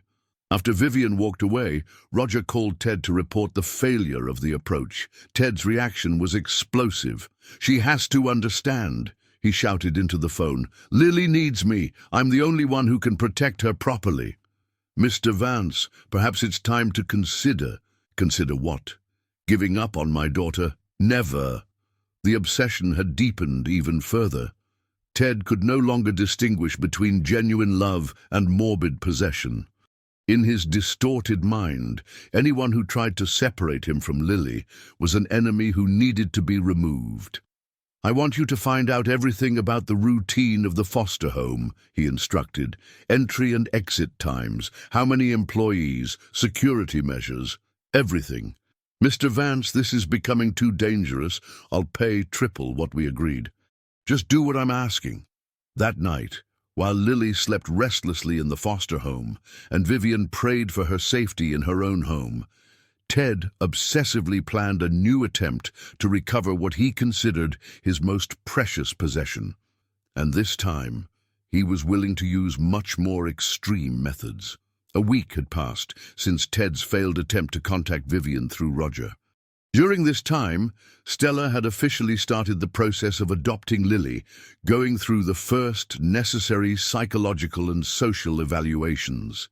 To her surprise, she discovered that there was a genuine connection forming between her and the girl. "Stella," Lily said one afternoon while they were playing with puzzles at the foster home, "why do you want to be my new mom?" The direct question caught Stella off guard. Because I think we can take care of each other," she replied honestly. "Did you lose your family too?" "Yes, I did. A few years ago I lost my niece because I couldn't take care of her properly anymore. And since then, I feel very alone." Lily processed this information with the seriousness characteristic of children who have experienced trauma. "Do you miss her?" "Every day. I miss Vivian too. And sometimes I even miss the Ted from before, when he was nice." Stella felt her heart clench. It's normal to miss the people we love, even when they hurt us. "If you become my mum, can Vivian still visit me?" "Of course. Vivian will always be welcome in our lives." Meanwhile, Ted had finalized his plans with Roger. The investigator had discovered that every Thursday, Lily and other children from the foster home took a supervised trip to the town park, a therapeutic activity recommended by psychologists to help with the children's socialization. "The group leaves at 2 in the afternoon and returns at 4, Roger reported. 2 caregivers accompany the 6 children. There's a specific moment when they separate. Some children go to the playground, others stay in the lake area. It would be possible to create a distraction and approach the girl. And then? I have a car prepared 2 blocks from the park. New documents ready. We can be out of state in 3 hours. Ted nodded, his mind calculating every detail. What if she resists, if she makes a scene? We'll have to rely on the element of surprise and your ability to convince her quickly. On the fateful Thursday, the day dawned sunny and warm. Lily woke up excited about the prospect of the outing. It was one of the few activities that really distracted her from her worries. She wore her favorite dress, the one that Vivian had bought for her, and tied her hair with a colorful ribbon. "You look particularly beautiful today," commented Mrs. Gable during breakfast. "It's for the outing," Lily explained. "I like to see the ducks on the lake." At 2 o'clock sharp, the group left the foster home towards the park. Lily walked hand in hand with Julio, a 6-year-old boy who had become her best friend at the home.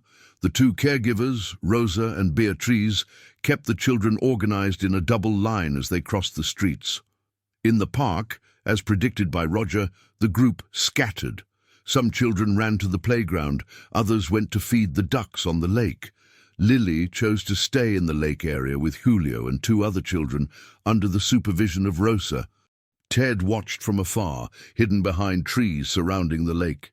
His heart beat erratically as he saw Lily for the first time in 2 weeks. She seemed to be doing well, healthy, clean, apparently happy. But this only intensified his determination to have her back. Roger's plan was simple. He would create a distraction in the playground area, drawing the caregiver's attention, while Ted approached Lily at the lake. They had a window of perhaps 2 minutes before someone noticed her absence. At 3:15, Roger put the plan into action. He pretended to be a worried father, reporting that he had seen a child get hurt on the playground. Rosa and Beatrice ran to check, leaving the children at the lake momentarily alone. Ted emerged from the trees and quickly approached the lake. Lily was crouching on the edge, throwing breadcrumbs to the ducks, completely absorbed in the activity. "Lily," he called softly. The girl turned around, and her face immediately paled with terror. It was as if all her worst nightmares had materialized. "No!" she screamed, standing up quickly. "Go away!" "Lily, it's me, your dad. I came to get you so we can go home." "You're not my dad!" she shouted louder, drawing the attention of Julio and the other children. "Help! Help!"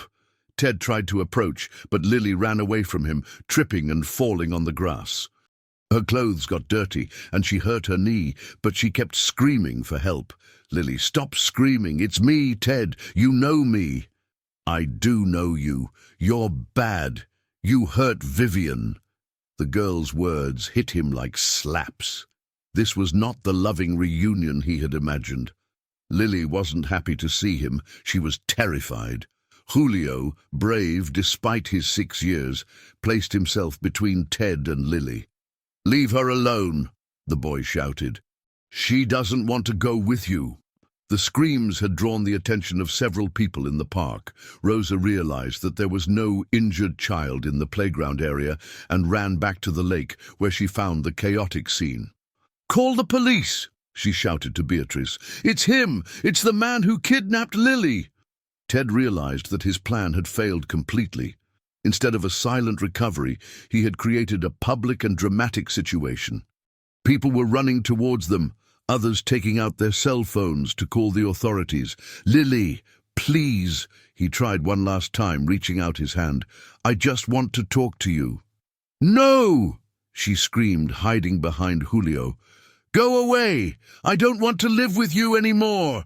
Lily's total and public rejection was the moment that broke something fundamental inside Ted.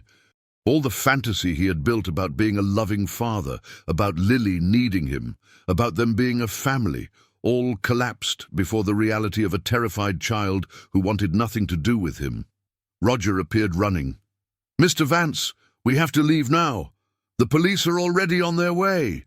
But Ted didn't move. He stood there looking at Lily, who was crying and clinging to Julio as if her life depended on it.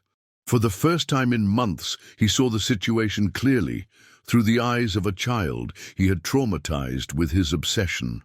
"Mr. Vance," Roger insisted, pulling him by the arm. Finally, Ted allowed himself to be led away. But as he ran to the getaway car, a single image remained engraved in his mind. Lily looking at him not with love or longing, but with pure terror. In the car, while Roger drove at high speed away from the park, Ted remained in total silence. Reality had finally penetrated his obsession. Lily no longer saw him as a protector or paternal figure. For her, he had become the monster that haunted her in nightmares. "Where to now?" Roger asked. Ted took several minutes to answer. When he finally spoke, his voice was broken and unrecognizable. "Nowhere," he said. "It's over." Back at the park, Lily was being comforted by Rosa and Beatrice while awaiting the arrival of the police and the ambulance. Her knee was hurt, but the emotional wound was much deeper. "Is he going to come back?" she asked between sobs. "No, honey," Rosa promised. "This time the police will catch him. You're safe." But Lily didn't feel safe. Ted's sudden appearance had destroyed the small sense of stability she had begun to build. And worse, it had confirmed her worst fears, that he would never stop pursuing her, that she could never really be at peace. When Stella arrived at the hospital where Lily was being examined, she found the girl still trembling with fear and refusing to speak. The sight broke Stella's heart and confirmed her decision to accelerate the adoption process. Lily needed stability and security, and she was determined to provide both. 3 days after the incident at the park, Ted was at an emotional crossroads that he had never experienced before. Hidden in a small hotel in a neighboring town, he spent hours looking out the window and constantly reliving the expression of terror on Lily's face when she saw him. The image haunted him. He couldn't eat, he couldn't sleep properly, and for the first time in his adult life, he couldn't focus on plans or strategies. Lily's total rejection had broken something fundamental in his psyche. Roger had disappeared after the fiasco at the park, taking the money Ted had paid in advance. Now he was completely alone, facing not only legal persecution, but also the devastating emptiness of his destroyed obsession. It was in this fragmented mental state that he made a decision that would surprise everyone. He called Stella. "Don't hang up," he said quickly when she answered. "I know you hate me, but I need to talk to you about Lily." "Ted?" Stella's voice was full of surprise and caution. "Where are you? Do you know that the police are looking for you?" "I know, and I deserve everything that's going to happen to me," he replied, with an honesty she had never heard before. "But before I turn myself in, I need to know that Lily is going to be okay." "Turn yourself in?" "Stella. I saw her face at the park. I saw how she looked at me." His voice broke. "She sees me as a monster, and maybe she's right." Stella was silent for a moment, processing this completely different version of the man she had known. "What do you want from me?" she asked finally. "I want you to promise me that you'll take good care of her, that you'll give her the stability and love that she deserves, and that you'll let Vivian continue to be a part of her life." "Why do you care what I promise? You hate me." "No," said Ted, surprising both of them. "I was angry at you, afraid of you, but I never hated you. And now I realize that you were always right about me." "Right about what?" "About me being dangerous, about me destroying everything I touch, about me not deserving something pure like Lily." Stella felt something unexpected, a pang of compassion for the man who had been her enemy for so many years. "Ted, where are you? I can come to you." "Why?" Because maybe it's time for all of us to stop running from the past." 2 hours later, Stella was sitting at a cheap coffee table in a town she didn't even know existed, looking at an unrecognizable Ted. He had lost a lot of weight, had deep dark circles under his eyes, and an overall appearance of a defeated man. "Are you okay?" she asked, genuinely concerned. "No," he replied simply. "I haven't been okay for a long time. Maybe I never have been." "What happened to you?" "The Ted I knew was arrogant, ambitious, but he wasn't this." Ted stirred his cold coffee, avoiding her gaze. "When Lily came into my life, I thought I had found a chance at redemption, an opportunity to be a better person, but instead I contaminated her with my own toxicity. Did you genuinely love her?" "Love," he corrected. "And that's exactly why I need to stay away from her." Stella studied his face, looking for signs of manipulation or falsehood, but she only found genuine pain. "There's something you need to know," she said carefully, "about the accident that killed Lily's parents." Ted looked up slowly. "What about it?" "I did some investigation after I learned her story. The landslide that destroyed the family's house. It was caused by illegal excavations." Ted's blood ran cold. "Illegal excavations where?" "In the old quartz mine that your company operated at the time. The excavations were done without proper environmental protections, destabilizing the slope soil." The truth hit Ted like an emotional tsunami. His company, his decisions, had indirectly caused the death of Lily's parents.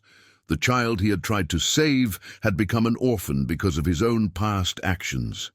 "My God," he whispered, his face paling completely. I killed her parents.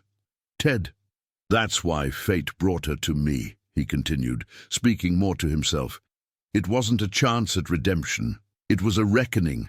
It was my responsibility to take care of her because I destroyed her family." Stella watched as he processed this devastating revelation. She saw a man finally facing the full weight of his past actions. "She can never know this," he said finally. "Lily can never find out that I'm responsible for the loss of her parents. I agree. It would be too cruel. Stella, do you still want your revenge against me?" The question caught her off guard. I don't know. Seeing you like this, I don't feel anger anymore. Just sadness." "Then do me a favor. Give me what I deserve." "What do you mean?" Ted took an envelope out of his coat pocket. "They're documents. Signed confessions about all the illegal schemes I've operated over the years. Bribes, unlicensed operations, covered-up accidents, everything." Stella took the envelope with trembling hands. "Why are you giving me this?" "Because I want you to hand them over to the authorities, along with me." "Ted, Lily deserves to know that the man who hurt her paid for his crimes. And I need to pay for everything. Not only for what I did to her, but for what I did to so many other people over the years." Stella looked at the envelope, then at the broken man in front of her. He was no longer the enemy she had hated for so long. He was just a destroyed human being, facing the consequences of a life of wrong choices. "Are you sure about this?" "Absolutely. It's the only way to start making things right." An hour later, they were at the Harmony Creek police station. Ted walked in willingly, accompanied by Stella, and formally surrendered to the authorities. He handed over the confessional documents and asked to speak personally with the investigators responsible for all cases related to his activities. Police Chief Carlos Henrique, who had coordinated the search for Lily, was surprised by the voluntary surrender.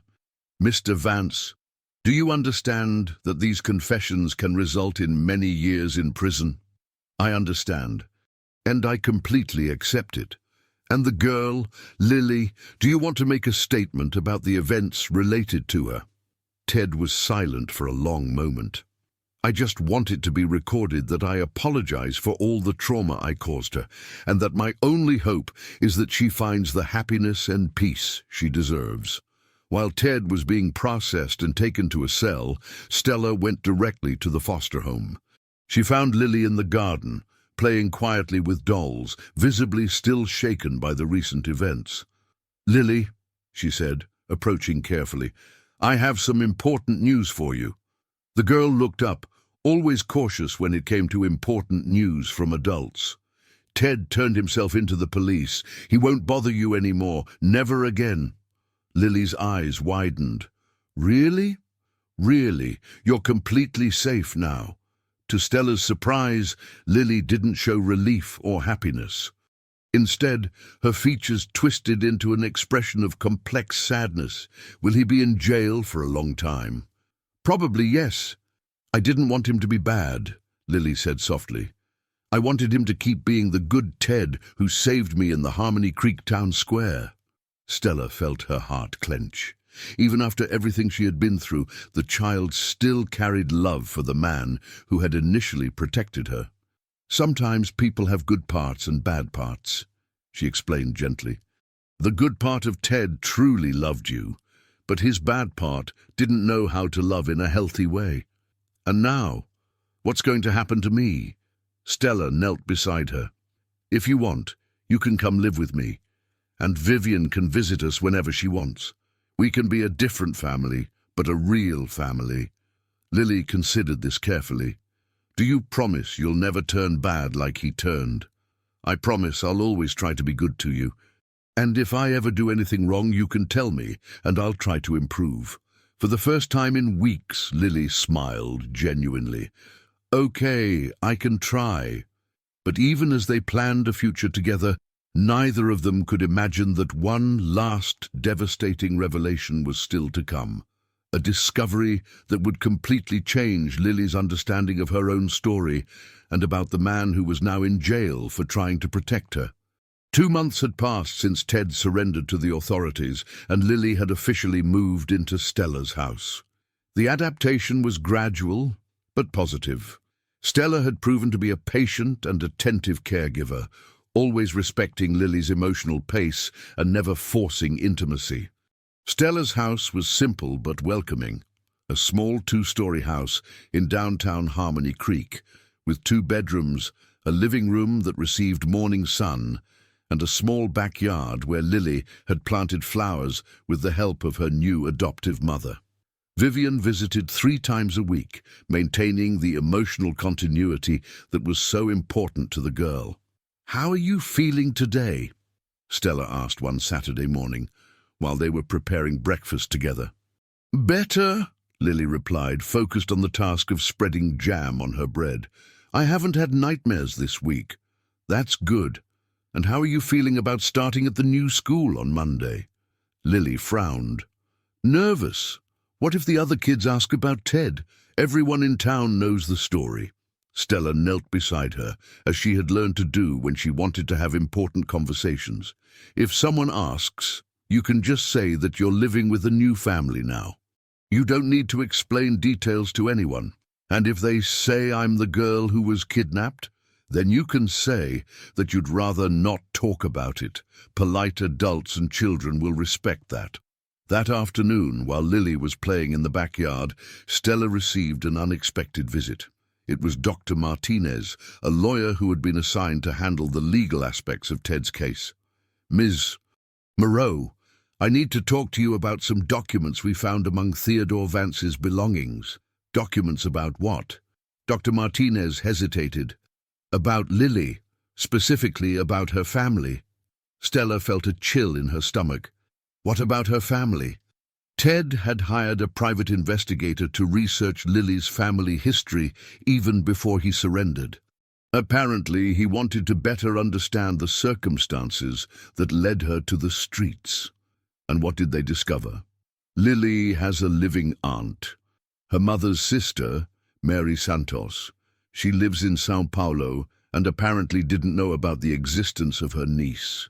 Stella's world seemed to crumble.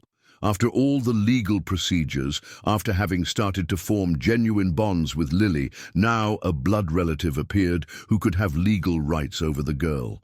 Has she been contacted? Not yet.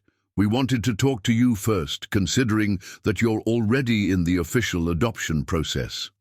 And what's the legal situation? Dr. Martinez sighed. Complicated. If the aunt wants to claim custody, she will have legal priority as a blood relative, especially if she can prove that she has adequate conditions to take care of the child. Stella sat down heavily in a chair. Lily can't go through another traumatic change. She's barely beginning to stabilize. I understand your concern, but there's something else you need to know. What? The aunt's name is Luciana Santos. She's a nurse, has a stable life, but... He paused dramatically. She lost contact with her sister Mary 6 years ago after a family fight. What kind of fight? About money and family responsibilities. Apparently, Luciana offered financial help when Mary was having difficulties, but Mary rejected the help out of pride. Stella processed this information. And now she wants her sister's daughter? According to the investigator, when Luciana learned of the tragedy and discovered that there was an orphaned niece, she was devastated. Apparently, she's been looking for Lily for 2 years, but without success. At that moment, Lily ran into the room, interrupting the tense conversation. "Stella! Look what a pretty flower I found," she said, holding a small daisy. "Very pretty, dear," replied Stella, forcing a smile. "Why don't you go draw it? I'll finish talking to the gentleman here." After Lily left, Dr. Martinez continued. "Ms. Moreau, Luciana Santos will arrive in Harmony Creek tomorrow. She wants to meet her niece and assess the possibility of taking custody of her. And I have no choice in the matter. Legally, no. But the court always considers the child's well-being. If Lily is clearly adapted and happy with you, that will weigh on the decision. Stella spent the entire night awake, agonizing over how to tell Lily that another change might be coming. The girl had gone through so many traumas, so many uncertainties, that the idea of another twist seemed cruel. On Sunday morning, she decided to be honest. "Lily, dear, I need to tell you something important." The girl who was playing with dolls on the living room floor immediately tensed up. "Is it about Ted?" "No, it's about your family. We found out that you have a living aunt, your mother's sister." Lily's eyes widened. "An aunt? Like Aunt Higgins?" "No, not like Mrs. Higgins. A good aunt, who was your mother Mary's sister. Her name is Luciana." "Where was she when I was living on the streets?" The direct question hit Stella. "She didn't know you existed. Your mother never told her about you." "Why?" "Sometimes adults fight and stop talking to each other. That's what happened between your mother and your aunt." Lily processed this in silence. "And now she wants to meet me?" "Yes. She arrives this afternoon." "Is she going to take me away from you?" Stella felt tears burn her eyes. "We don't know yet. It's going to depend on many things." "But I don't want to go away," Lily said, her voice getting small. "I like living here with you, and I want to keep seeing Vivian." "I know, honey, and we're going to fight for you to be able to stay if that's what you really want." At 3 in the afternoon, a 35-year-old woman knocked on the door of Stella's house. Luciana Santos was tall, thin, with brown hair tied in a ponytail and an expression of nervousness and expectation. She wore simple but good quality clothes and carried a small travel bag. "Ms. Moreau? I'm Luciana Santos. Come in, please." Luciana entered and looked around the simple but well-kept house. "Where is she?" "Lily is in the backyard. But before you meet her, I think we should talk." The two women sat down in the living room, each silently assessing the other. "I want you to know," Stella began, "that Lily has gone through a lot of trauma in recent months. She's only beginning to stabilize emotionally." "I understand, and I appreciate you taking care of her." "I'm not taking care of her out of duty or obligation. I genuinely love her." Luciana nodded. "I can see that. The house has an air of a real home. Why didn't you look for your sister? Even after the fight?" Luciana lowered her eyes. "Pride, stupidity. I thought Mary would eventually contact me when she needed help. I never imagined she had a daughter." "And now? What exactly do you want?" "I want to meet my niece. And if she wants, I want to give her what I couldn't give to my sister, a stable family." At that moment, Lily appeared in the living room doorway, observing the conversation with curiosity. "Lily," said Stella gently, "this is your Aunt Luciana." The girl studied Luciana carefully, looking for similarities with her memories of her mother. "You look a little like my mum," she said finally. Luciana felt tears in her eyes. "Mary was my younger sister. I loved her very much." "Why did you fight?" The child's direct question caught Luciana off guard. "Because I wanted to help her with money when she was having difficulties, but she got angry and said she didn't need my help." "And now you want to help me?" "Yes, I do, if you let me." Lily looked at Stella, then back at Luciana. "Would you take me away from Stella and Vivian?" "Well, I live in Sao Paulo. It's a big city, far from here." "I don't want to go far away," Lily said firmly. "I like living here." The rest of the afternoon was tense and emotional. Luciana tried to connect with Lily, showing pictures of Mary as a child, telling stories about her sister, trying to establish family ties. But it was obvious that Lily was resistant to the idea of another change in her life.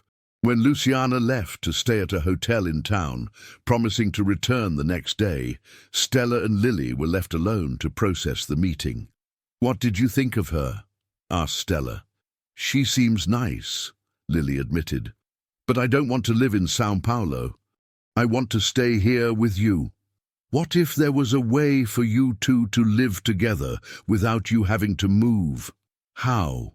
Stella had an idea forming, a possibility that could satisfy both the legal needs and the emotional desires of everyone involved. But first, she needed to talk to Luciana about a proposal that none of them had considered. Chapter 14. The following morning, Stella woke up with a determination she hadn't felt in months. During the sleepless night, she had matured an idea that could resolve everyone's situation without causing more trauma to Lily. She prepared a strong coffee and called Luciana at the hotel. "Can we talk before you see Lily again? I have a proposal." An hour later, the two women were sitting at a table in the small bakery in downtown Harmony Creek, away from curious ears. "Luciana, can I ask a personal question? Why do you really want Lily? Is it out of genuine love or out of guilt about your sister?" The direct question made Luciana pause, with the cup of coffee halfway to her lips. "Both," she admitted honestly. "I feel a huge guilt for not having been there when Mary needed it. But also, I always wanted to have children and I never could. Lily is my only chance to have a family. And would you be willing to move here?" "Move?" Luciana seemed surprised. "To Harmony Creek. It's a small town, but there's a hospital here. You could easily get a job as a nurse, and Lily could have both you and me in her life, without having to leave the place where she finally feels safe." Luciana considered the proposal in silence. "Would you share custody of her with me?" "I wouldn't share. I'd offer something better." Stella took a deep breath. "You could be officially the legal guardian, as a blood relative. I would be like an adoptive aunt. Lily would have two women who love her taking care of her." "Why would you do that? You could fight for custody and maybe win." "Because it's not about what I want. It's about what's best for Lily." Stella looked out the bakery window, watching children playing in the square. "She needs stability, but she also needs to know her family roots. You can give her that which I never could." Luciana felt tears in her eyes. "You really love her, don't you? Like she was my own daughter. And if I accept your proposal, how would it work? You would move here. You could live with us initially, until you find your own house. Lily would maintain her routine, her school, her bonds with Vivian, but she would also develop a relationship with you. And if it doesn't work out, if Lily can't adapt to having two mothers, then we'll reassess. But at least we'll try to do what's best for her, not what's best for us." That afternoon, the two women presented the proposal to Lily. The girl listened to everything with the seriousness of a child who had learned that changes meant both opportunities and dangers. "So, Aunt Luciana would live here in Harmony Creek?" she asked. "Yes," replied Luciana. "I would get a job at the hospital and a house here nearby. And I wouldn't have to leave Stella or Vivian?" "No, you would have all of us in your life," Lily thought carefully. "And you two won't fight like my mum fought with you?" The question showed a painful maturity, a result of everything she had experienced. "We promise that if there are any disagreements, we will talk like responsible adults," said Stella, "and always thinking about what's best for you." "Can I think about it?" "Of course you can. It's an important decision." Lily spent the rest of the afternoon in the backyard, talking to her dolls as if they were counselors. Stella and Luciana watched her from the kitchen window, each dealing with her own anxieties about the future. "You know," said Luciana, "when I was a child, I always dreamed of having a sister to share the responsibilities of life. Maybe this is similar." "Maybe that's exactly what it is," agreed Stella. At nightfall, Lily made her decision. She entered the house and found the two women preparing dinner together. "I can try," she announced, "but if I don't like it, can I change my mind?" "Always," promised Stella. "And can Vivian keep coming to visit us?" "3 times a week as always," guaranteed Luciana.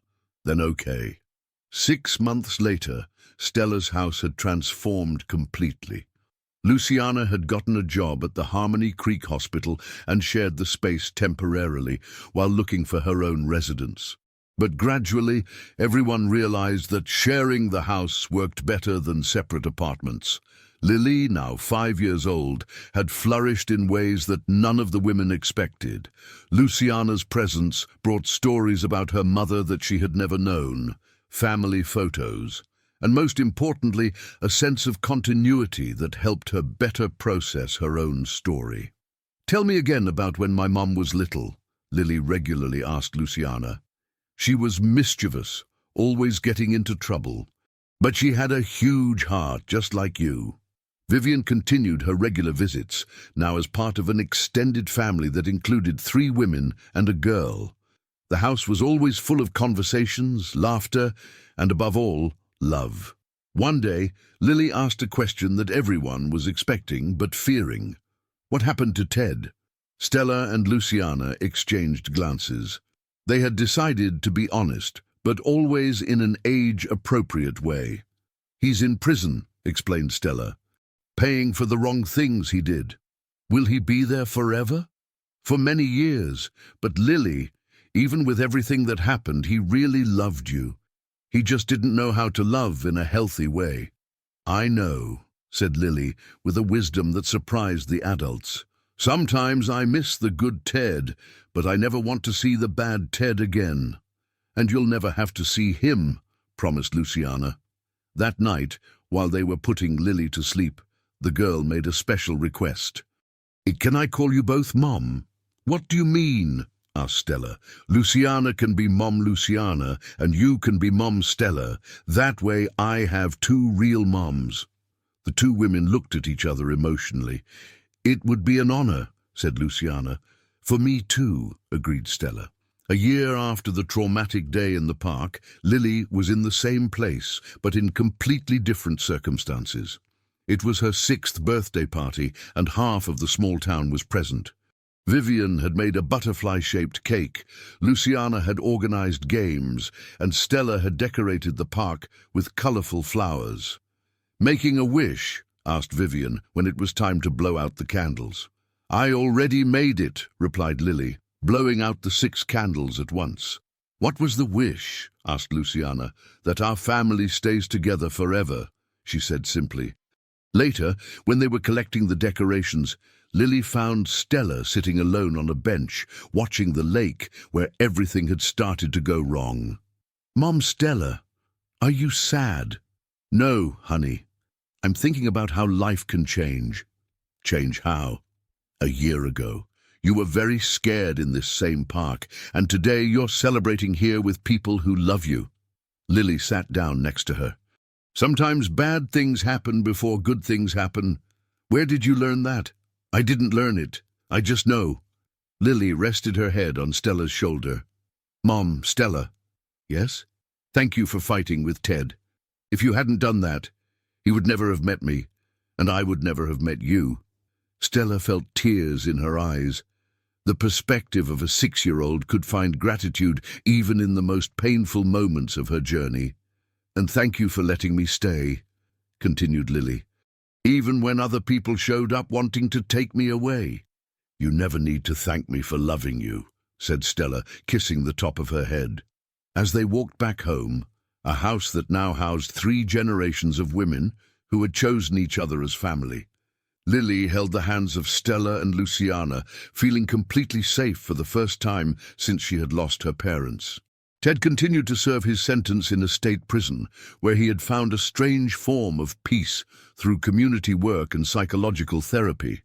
He would never attempt contact with Lily again, but he kept a photo of her that Stella had sent on his first prison anniversary, a photo of a girl smiling radiantly, clearly loved and happy. On the photo, there was a dedication on the back. "Thank you for saving me that day in the Harmony Creek Town Square. Lily." It was more generous forgiveness than he deserved, coming from a child who had found the strength to transform trauma into gratitude, fear into love, and fragments of family into something whole and beautiful. And so, in a small town in West Virginia, A girl who had lost everything learned that family wasn't about blood or convenience, but about choice, protection, and unconditional love. Lily had finally found her home, not in a place, but in the people who had decided that her happiness was worth any sacrifice.